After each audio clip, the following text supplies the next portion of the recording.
বিরিয়ানি পছন্দ করে না এমন মানুষ খুঁজে পাওয়া মুশকিল। কিন্তু বাইরে থেকে কিনে আনা বিরিয়ানি সবসময় স্বাস্থ্যকর হয় না। তাই আজ আমি তোমাদের একদম ঘরোয়া মশলায় খুব সহজ পদ্ধতিতে তৈরি করে দেখাবো দারুণ মজার চিকেন বিরিয়ানি। তো আজকের রেসিপিটি খুব সহজভাবে দেখাবো। হাই গাইস, আসসালামু আলাইকুম, welcome back to my channel. কেমন আছো তোমরা সবাই? আশা করছি ভালো আছো। আল্লাহর রহমতে আমি অনেক ভালো আছি। তো গাইস, বিরিয়ানি তৈরি করার জন্য সর্বফার্স্ট লাগবে আমাদের বিরিয়ানির মশলা। তার জন্য এখানে আমি নিয়ে নিছি কিছু মশলা, আর এই মশলাটাকে আমি ব্লেন্ড করে গুঁড়ো করে নেব। তো দেখো, আমি কিন্তু মশলাটাকে রেডি করে নিছি। আর এই মশলাটা কিন্তু তোমরা যদি এইভাবে গুঁড়ো করতে না পারো তাহলে কিন্তু এই মশলাগুলোকে হালকা টেলে নিলেই গুঁড়ো করতে পারবে। আর এখানে আমি নিয়ে নিছি মুরগির মাংস।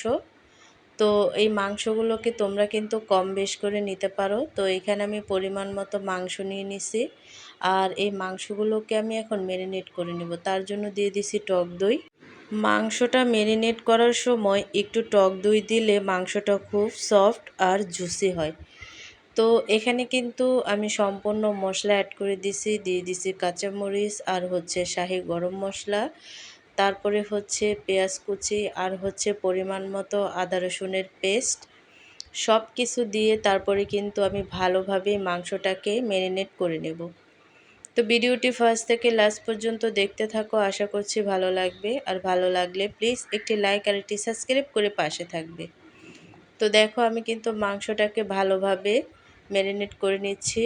তো ম্যারিনেট করে নেওয়ার পরে 5 মিনিটের জন্য আমি রেস্টে রেখে দেব।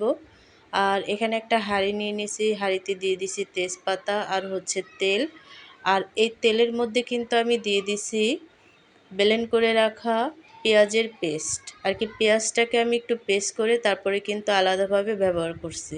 তো এই পেঁয়াজের পেস্টটাকে একটু ভালোভাবে ভেজে নেওয়ার পরে কিন্তু যে ম্যারিনেট করে রাখছিলাম মাংসটা, সেই মাংসটা কিন্তু এখানে অ্যাড করে দেব।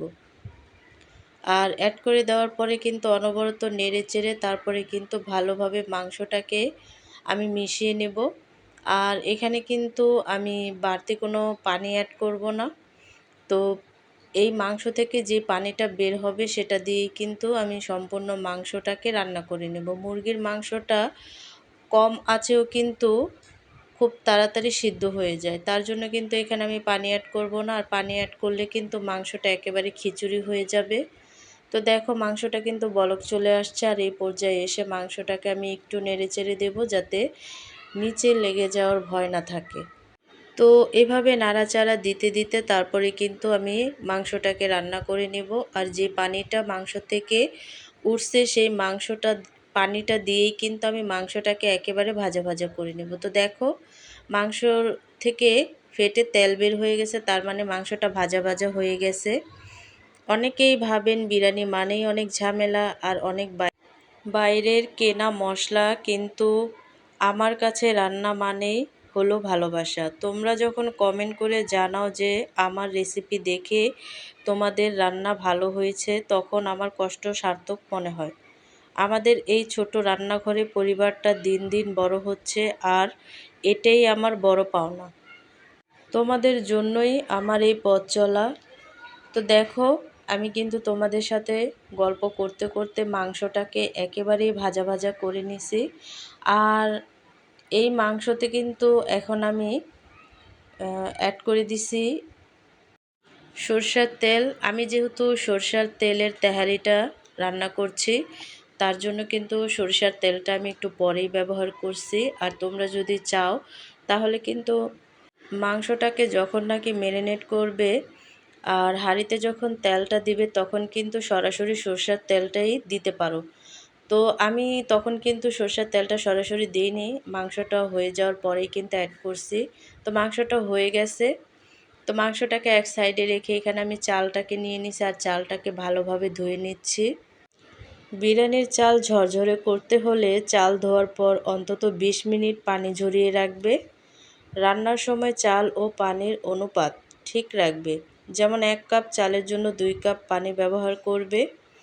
তো দেখো, এখানে কিন্তু একটা হাঁড়িতে আমি তেল দিয়ে দিছি গোটা মশলা আর পেঁয়াজ কুচি দিয়ে তারপরে কিন্তু ভালোভাবে নেড়েচেড়ে একটু ভেজে নেব।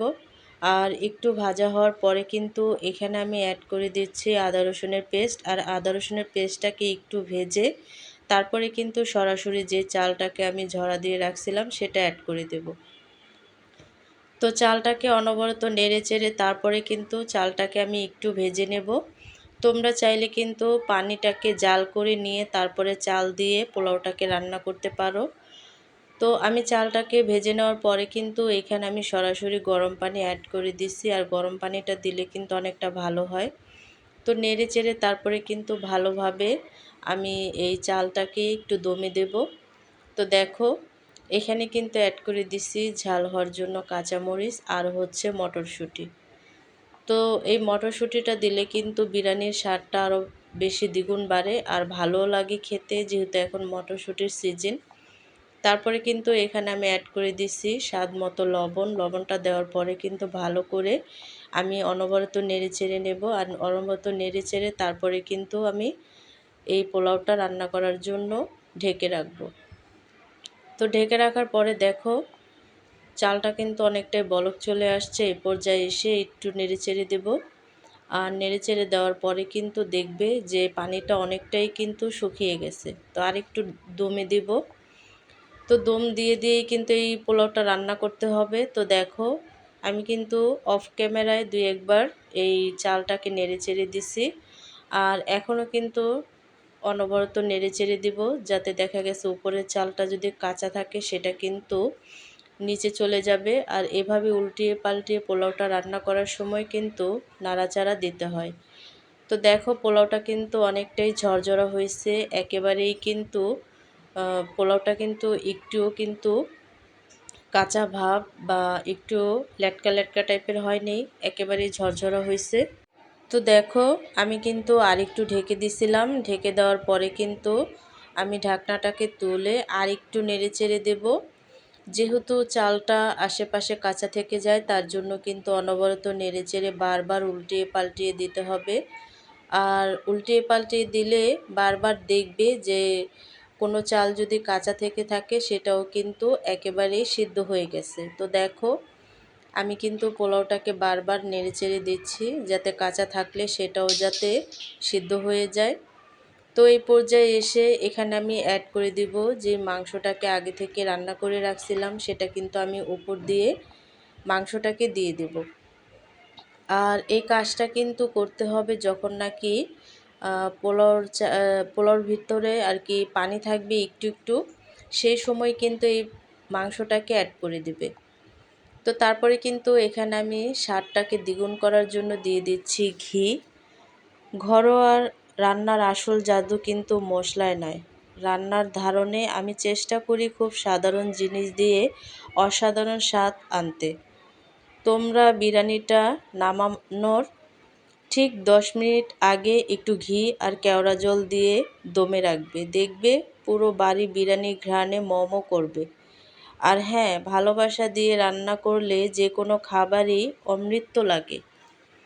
তো আমি ঘিটা দেওয়ার পরে কিন্তু একটু ঢেকে রাখছিলাম। তারপরে কিন্তু একটু উল্টিয়ে পাল্টিয়ে নাড়াচাড়া দিয়ে নেব।